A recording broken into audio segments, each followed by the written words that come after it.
The introduction of the Youth World Championships, that's one of the things I'm most proud of. Since 2019, we run Youth World Championship for 12 years old and up. For me, the youth tournament is the most important event on the calendar.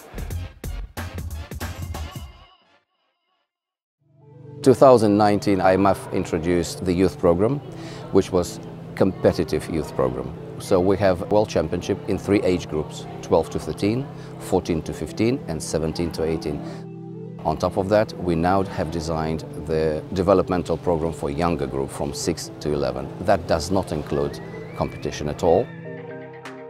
The progression scheme that we've developed, I think that's going to be a fantastic tool for educating young people and also for retention.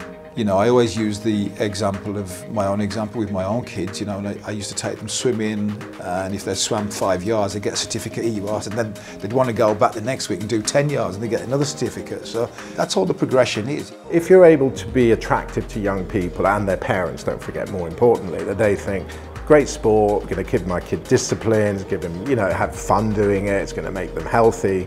And they see that it's safe, and that's the mission that's been taking place for 10 years, that look, it isn't what you might think it was. And frankly, I really genuinely believe that for kids of that age group, 12, 13, they're going to find it the most exciting combat sport. Still, when we talk about youth development, we need to admit that only a little fraction of the kids are really interested in competition.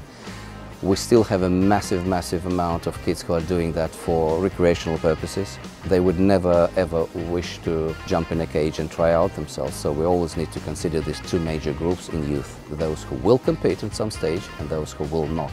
We had one winner in the Junior World Championships who was also a Youth World Champion. So I'm expecting one day we're going to hear him announced as a Senior World Champion, so he would have gone all the way through that performance pathway. So that's the kind of thing that gets me really excited, to see that our performance structure is really working.